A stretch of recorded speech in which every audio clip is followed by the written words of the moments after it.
കാണൂ പരസ്യരഹിതമായ ഏറ്റവും പുതിയ എപ്പിസോഡുകൾ. അതെങ്ങനെയെങ്കിലും നമുക്ക് മുടക്കാൻ കൃഷ്ണൻകുട്ടി ചേട്ടാ. ഇപ്പൊ തൽക്കാലം ഒരു വാക്ക് കൊടുത്തത് അവനൊരു തൃപ്തിക്ക് വേണ്ടിയാ. ഇനിയിപ്പൊ ചെറുക്കം പിടിച്ച പിടിയായിട്ട് നിൽക്കുവാണെങ്കിൽ ഇതങ്ങ് നടത്താം. അല്ലാതെ എന്ത് ചെയ്യാനാ? എന്തായാലും 30 പവൻ നിർബന്ധമാണെന്ന് ഞാൻ അവരോട് പറഞ്ഞിട്ടുണ്ട്. അത് നടന്നിരിക്കണം, അത്ര തന്നെ. അതെ, പക്ഷേ 30 പവനേക്കാൾ തൂക്കമുണ്ട് ചിദംബരം മുതലാളിയുടെ മഹാലക്ഷ്മി ജുവലറിയിൽ ഇരിക്കുന്ന സ്വർണത്തിന്. അതെനിക്ക് അറിയില്ല കൃഷ്ണൻകുട്ടി ചേട്ടാ. എന്റെ ചായ്വ് എപ്പോഴും അങ്ങോട്ടേ ഉള്ളൂ. നമുക്ക് അത് തന്നെ എങ്ങനെയെങ്കിലും നടത്താൻ നോക്കാം. തൽക്കാലം ചെറുക്കന്റെ കണ്ണില് പൊടിയിടണം, അത്ര തന്നെ. ഇപ്പൊ കൃഷ്ണൻകുട്ടി ചേട്ടൻ ചെന്ന് അവനെങ്ങി കൂട്ടിക്കൊണ്ടുവാ. നമുക്കൊരു നയത്തില് പറഞ്ഞു നിർത്താം അവനെ. ഇനിയിപ്പോ എവിടാന്ന് വെച്ചാ ഞാനിപ്പോ പോയി അവനെ തപ്പുക. എവിടായാലും കണ്ടുപിടിച്ചേ പറ്റൂ. ഏട്ടൻ അവനെ തിരക്കി പോയില്ലെങ്കിൽ ഞാൻ പോവും. എന്താ ഇറങ്ങട്ടെ ഞാൻ? വേണ്ട വേണ്ട വേണ്ട, ഞാൻ തന്നെ പോകാം. നീ ഒരു കാര്യം ചെയ്, വാതിലടച്ചു വിടയിരി. ഞാൻ അവനെയും കൂട്ടിയേ വരൂ. ഈ രാത്രി നേരത്തെ ഞാൻ എവിടെ പോയി തപ്പിയെടുക്കുവോ എന്തോ.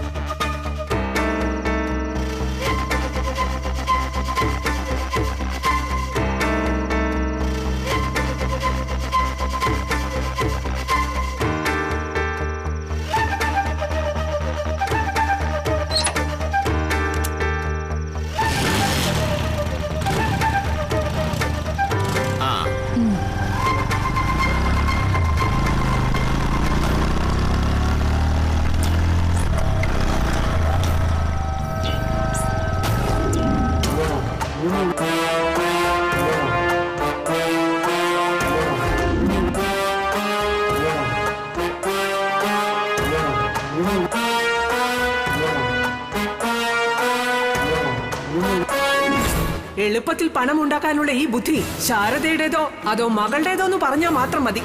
പണ്ടേ പണത്തിന് വേണ്ടി കൈനീട്ടി പലയിടത്തും കയറി ഇറങ്ങുന്ന സ്ത്രീയല്ലേ നിങ്ങൾ? മക്കളോടും പറഞ്ഞു കൊടുത്തിട്ടുണ്ടാവും, പിടിക്കുമ്പോ പുളിങ്കുപ്പി തന്നെ പിടിക്കണമെന്ന്.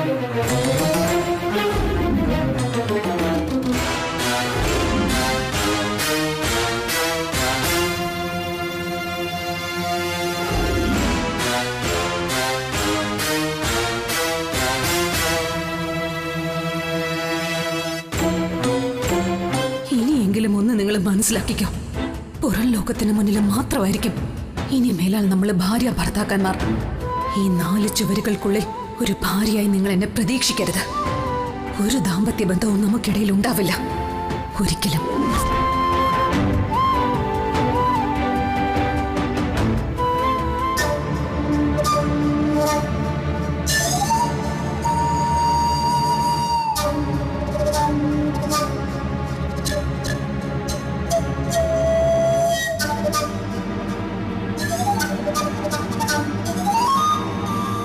വിഷ്ണുവേട്ടൻ മുറിയിലില്ല അച്ഛാ. എനിക്ക് തോന്നി, അതാ ഞാൻ നിന്നോടൊന്ന് പോയി നോക്കാൻ പറഞ്ഞത്. അവന്റെ സ്വഭാവത്തിന് ഈ രാത്രി ഇവിടെ നിൽക്കാതെ എങ്ങോട്ടെങ്കിലും ഇറങ്ങി പോവേണ്ടതാ. ഇതിപ്പോ അതിന് പോലും കഴിയാതെ പുറത്തെവിടെങ്കിലും ഇരിക്കുകയാവും. നീ ചെന്ന് പറ, എനിക്ക് അവനെന്ന് കാണണമെന്ന്. ശരി അച്ഛാ.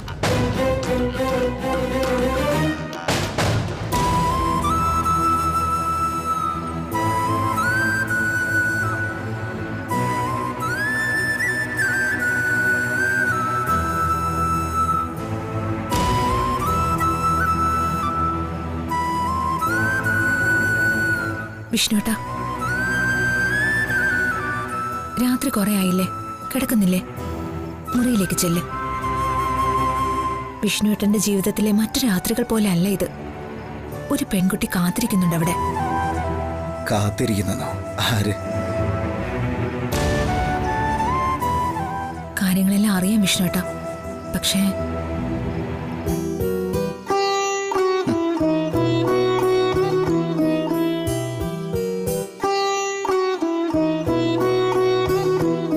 ശാലിനി എൻ്റെ വധുവായിട്ട് ഈ വീട്ടിലേക്ക് വരണമെന്നത് എൻ്റെ ആഗ്രഹമായിരുന്നു, ഏറ്റവും വലിയ ആഗ്രഹം.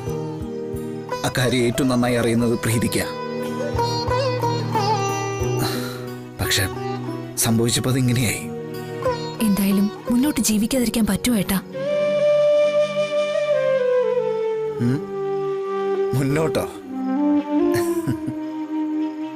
മുന്നോട്ട് നോക്കുമ്പോ ഇത് മാത്രമേ കാണാനുള്ളൂ. ഇരുട്ട്, നല്ല കട്ട പിടിച്ചിരുട്ട്.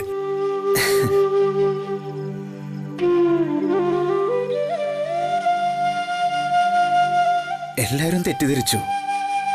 ഏറ്റവും കൂടുതൽ സ്നേഹിച്ച അമ്മ, ഒരു കൂട്ടുകാരനെ പോലെ ചേർത്ത് പിടിച്ച അച്ഛൻ, ബന്ധുമിത്രാദികൾ. നീന്തി ഒരു കരക്കെത്തുമ്പോ ശാലിനിയെങ്കിലും കൂട്ടുണ്ടാവും കരുതി. അതുമില്ല.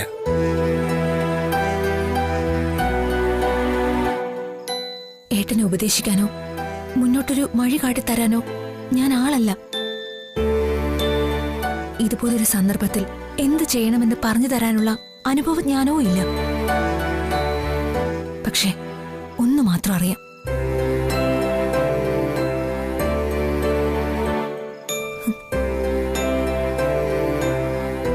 ചുറ്റും ആളുകൾ ഉണ്ടായിട്ടും ആൾക്കൂട്ടത്തിൽ തനിച്ചായി പോകുന്ന ഒരു പെണ്ണിന്റെ വേദന. പരിഹാസങ്ങളെയും അവഗണനകളെയും പ്രതിരോധിക്കാൻ അവൾ സ്വയം തീർക്കുന്ന തടവറയിലെ നൊമ്പരം.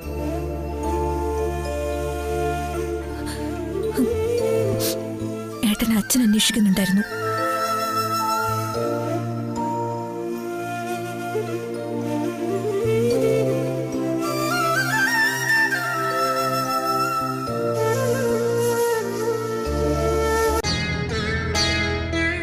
പുറത്തുണ്ടായിരുന്നു, ഇപ്പൊ വരും.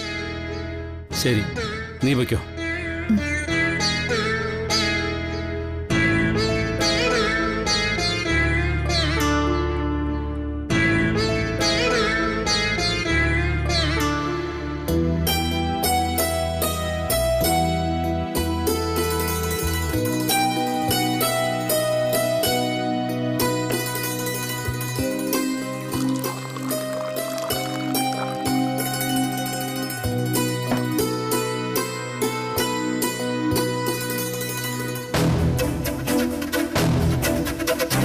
എന്റെ ഈ പ്രാർത്ഥന കൊണ്ട് സുസ്മിതയ്ക്ക് സുഖമാകും വരെ, അതെനിക്ക് ബോധ്യപ്പെടും വരെ പച്ചവെള്ളം കൈ കൊണ്ട് തൊടില്ല ഞാൻ.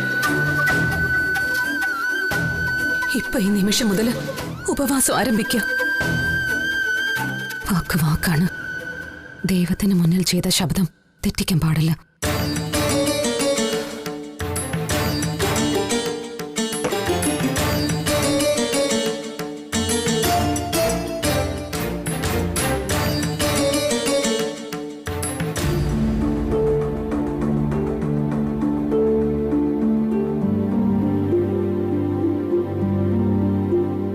അച്ഛൻ അന്വേഷിച്ചു എന്ന് പറഞ്ഞു. ഉവ്വ്. തിരക്കില്ലെങ്കിൽ ഒരു 5 മിനിറ്റ് സംസാരിക്കാന്ന് കരുതി. ഏയ് തിരക്കൊന്നുമില്ല അച്ഛാ. എന്ത് തിരക്ക്? അല്ല, അതും അന്വേഷിക്കണമല്ലോ. മക്കള് വളരും തോറും അച്ഛനമ്മമാരുമായുള്ള അകലം കൂടും. മക്കള് മറ്റു തിരക്കുകളിലേക്ക് കടക്കുമ്പോഴും പക്ഷെ അവരെക്കുറിച്ചുള്ള ചിന്തകൾ തന്നെ ആയിരിക്കും അച്ഛനമ്മമാർക്ക്.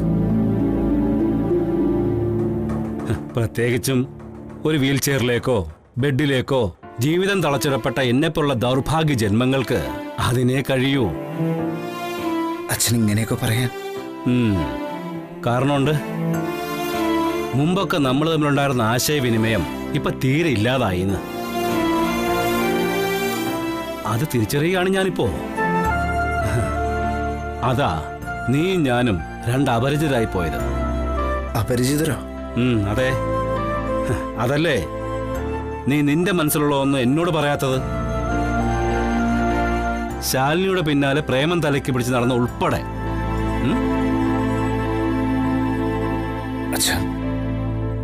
അത് പറഞ്ഞു കേട്ടിട്ടുണ്ട്.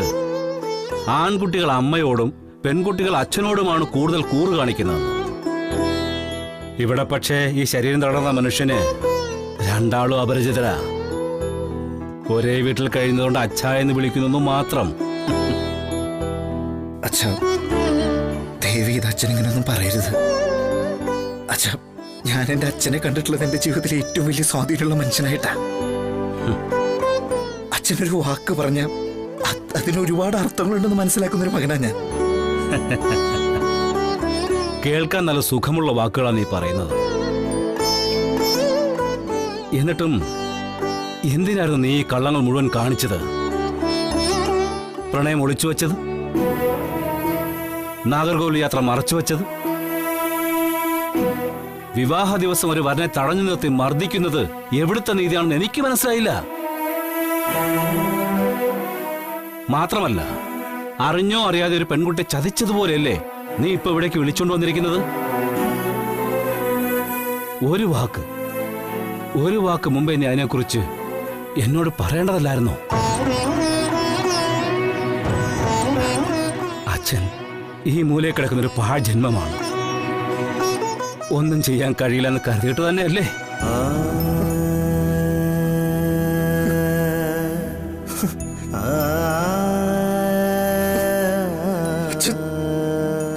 ഞാനത് ചതിച്ചിട്ടില്ല. അത് ചാലി എനിക്ക് ഇഷ്ടമായിട്ടുള്ള സത്യം. അമ്മയോടുള്ള പേടി കൊണ്ടാണ് ഞാനത് മറച്ചു വെച്ചത്. ചാലിക്ക് എന്നോട് പ്രണയമില്ലെന്ന് മനസ്സിലായപ്പോ പിന്നെ ആരോടും പറയാൻ തോന്നിയില്ല എനിക്ക്. എപ്പോഴും ചിരിക്കുന്ന അച്ഛന്റെ മുഖം എന്നെ കാണുമ്പോ വിഷമിക്കുന്നു ഞാൻ കരുതി. അതുകൊണ്ടാ അച്ഛനും അമ്മ സന്തോഷത്തോടെ ഇരിക്കാനാ ഞാൻ ആഗ്രഹിച്ചിട്ടുള്ളൂ. അതിനു വേണ്ടിട്ടാ സുസ്മിതായിട്ടുള്ള വിവാഹത്തിന് ഞാൻ സമ്മതം മൂടിയത് പോലും. അല്ലാതെ ചതിക്കാൻ ഉദ്ദേശിച്ചിട്ടായിരുന്നില്ല.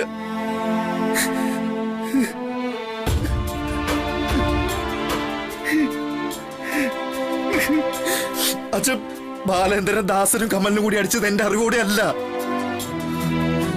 അച്ഛൻ ശാലിയുടെ കല്യാണം നടക്കുന്ന അമ്പലത്തിൽ ഞാൻ എത്തിയത് യാദൃശികമായിട്ടായിരുന്നു. അമ്മയല്ലേ വിവാഹത്തിന് മുമ്പ് ദേവിയുടെ അനുഗ്രഹം വാങ്ങിച്ചു വരാൻ പറഞ്ഞ് എന്നെ അവിടെ ഇറക്കി വിട്ടത്. അവിടെ എത്തിയില്ലെങ്കിൽ ഞാൻ എങ്ങനെ ശാലിയെ കാണുമായിരുന്നു അച്ഛാ? അച്ഛൻ തന്നെ ഒന്ന് ആലോചിച്ചു നോക്ക്.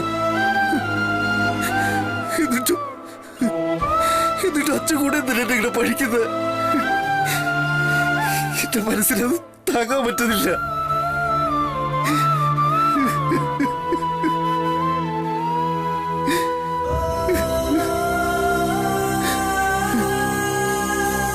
എന്താടാ ഇത്?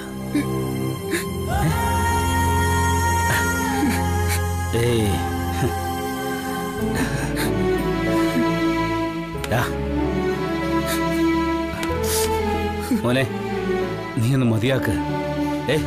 മതി. എഴുന്നേക്ക്, കണ്ണുടച്ചിട്ടെ. നീ അവിടെ ഇരിക്കെ, പറയട്ടെ ഞാൻ. ഇരിക്കെ.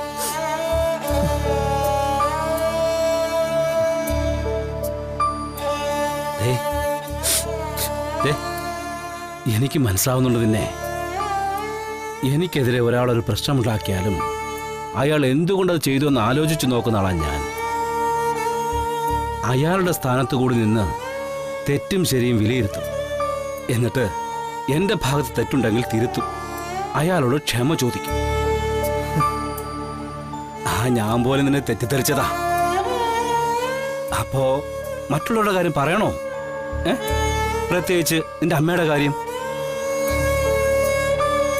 ദേ നോക്ക്, എത്ര വലിയ കൊടുങ്കാറ്റും പേമാരിയും ഉണ്ടായാലും അതിനൊരു അവസാനം ഉണ്ടായാലേ പറ്റൂ.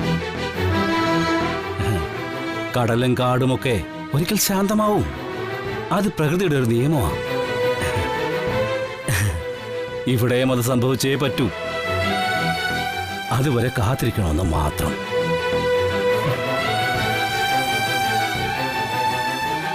പക്ഷേ നീ മറക്കാൻ പാടില്ലാത്തത് ആ കാത്തിരിപ്പിനിടയിൽ മറ്റൊരാളുടെ ജീവിതം ചവിട്ടിയരയ്ക്കപ്പെടരുത് എന്നുള്ളതാ. നീ താലികെട്ടിയ പെണ്ണിന്റെ കാര്യമാണ് ഞാനീ പറയുന്നത്. ശാലിനിയുടെ. ഇന്നലെ വരെ അവളോട് നിനക്ക് എന്തുമാകാമായിരുന്നു. തികച്ചും അന്യർ. പക്ഷേ ഇന്ന് നീ ഒരു ഭർത്താവാണ്.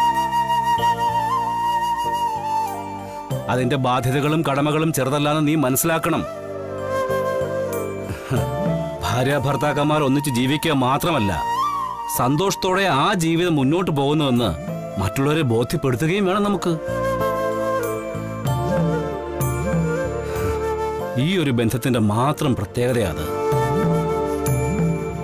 പല കാര്യങ്ങളിലും പിണക്കങ്ങളുണ്ടാവും, അത് സ്വാഭാവികമാണ്. പക്ഷേ അതൊന്നും പുറത്തറിയരുത്.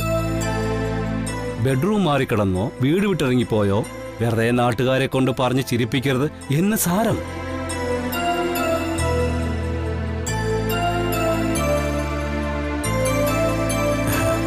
അതുകൊണ്ട് ഇപ്പൊ നീ ചെയ്യാനുള്ളതും ചെയ്യേണ്ടതും പുറത്തു മാറിപ്പോയിരിക്കലല്ല, മുറിയിൽ സ്വന്തം ഭാര്യയുടെ അടുത്തിരിക്കല. ചെല്ല്, ആ കുട്ടി ഇപ്പൊ അവിടെ കാത്തിരിക്കുന്നുണ്ടാവും. അപരിചിതമായ വീട്, തികച്ചും അപരിചിതരായ ആൾക്കാര്, അവരുടെ പെരുമാറ്റ രീതികള്, അങ്ങനെ അങ്ങനെ അങ്ങനെ ഇന്നുണ്ടായ മനസ്സിന് ദഹിക്കാത്ത സംഭവങ്ങൾ ഒരുപാടുണ്ട്.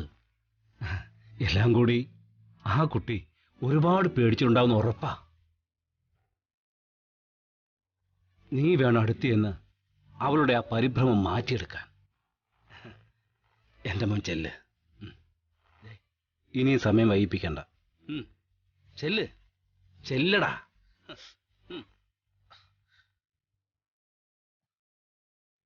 ചെല്ല്.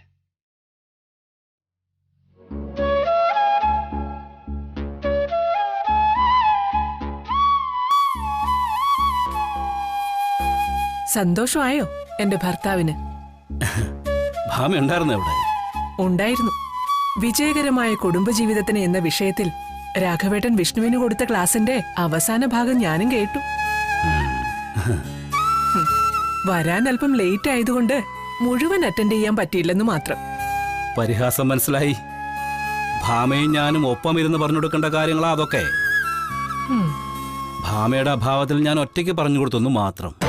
ക്ലാസ് ഒക്കെ എടുക്കാൻ ഞാനും തയ്യാറാ രാഘവേട്ട. പക്ഷെ മരണത്തിൽ നിന്ന് കഷ്ടിച്ച് രക്ഷപ്പെട്ട ഒരു പെൺകുട്ടി കിടപ്പുണ്ട് ഇവിടെ ഈ റൂമിൽ. അവളോടും അവളുടെ അച്ഛനമ്മമാരോടും ഞാൻ എന്ത് സമാധാനം പറയേണ്ടത്? ആത്മഹത്യ വിജയകരമാക്കാനുള്ള വഴികൾ എന്താണെന്ന് ഒരു ക്ലാസ് എടുത്തു കൊടുത്താൽ മതിയോ? ഞാൻ ഭാമേ പ്ലീസ്, പരിഹാസം വേണ്ടാന്ന് ഞാൻ പറഞ്ഞു. സംഭവിക്കാനുള്ളത് സംഭവിച്ചു കഴിഞ്ഞു. ഇനി ഇത് ചിക്കിച്ചഴിഞ്ഞിട്ട് എന്തെങ്കിലും പ്രയോജനമുണ്ടോ ആർക്കെങ്കിലും? സോറി രാഘവേട്ടൻ, അങ്ങനെ പറഞ്ഞു ഒഴിയരുത്. കഴിച്ച വിഷത്തിൽ സുസ്മിതയ്ക്ക് എന്തെങ്കിലും പറ്റി അവളും ഇതുപോലെ ശരീരം തളർന്ന് ഇങ്ങനെ കിടപ്പിലായിരുന്നെങ്കിലോ? അപ്പോഴും രാഘവേട്ടൻ ഇങ്ങനെ തന്നെ പറയുമായിരുന്നോ? അത് വെറും സങ്കല്പമല്ലേ ഭാമേ, ഒന്നും സംഭവിച്ചിട്ടില്ലല്ലോ ഇതുവരെ. എങ്കിൽ എന്ന വാക്കിന് ജീവിതത്തിൽ വലിയ പ്രസക്തിയൊന്നുമില്ല. സരള സുസ്മിതയുടെ കല്യാണാലോചനയുമായി വന്നില്ലായിരുന്നുവെങ്കിൽ, വിഷ്ണു ശാലിനെ കാണാതിരുന്നെങ്കിൽ, ഇങ്ങനെ കുറെ എങ്കിൽ കൂട്ടിവെച്ചതുകൊണ്ട് മാത്രം നമുക്ക് മുന്നോട്ട് പോവാനാവില്ല. ഇനി എന്ത് എന്ന ചോദ്യമാണ് നമുക്ക് മുമ്പിൽ വഴി തുറക്കേണ്ടത്. ഓരോരുത്തർ തോന്നിവാസത്തിന് ഓരോന്ന് ചെയ്തു വെച്ചിട്ട് ഇനി എന്ത് എന്നുള്ള ചോദ്യത്തിന് ഉത്തരം കാണാൻ എന്നെ കിട്ടില്ല രാഘവേട്ട. സത്യഭാമയ്ക്ക് വാക്കാണ് സത്യം. അതില്ലെങ്കിൽ സത്യഭാമയില്ല. ശാലിനിയെ ഒരു കാലത്തും മരുമകളായി അംഗീകരിക്കാൻ എന്നെ കൊണ്ട് സാധ്യമല്ല. ചെയ്യില്ല ഞാനത്, ഉറപ്പാ.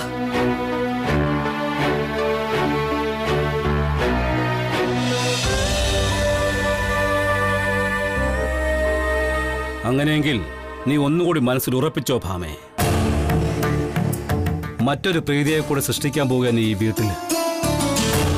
നിന്റെയും വസുമതയുടെയും പിടിവാശിയില അർജുനും പ്രീതിയും പിരിഞ്ഞു കഴിയുന്നത്. അവരുടെ ദാമ്പത്യ ജീവിതം നിങ്ങൾ നിഷേധിച്ചു. ഇന്നിപ്പോ അതോർത്ത് നിന്റെ മനസ്സുരുകുന്നത് പോലെ നാളെ മറ്റൊരമ്മയുടെ മനസ്സും ചുട്ടു നീറും.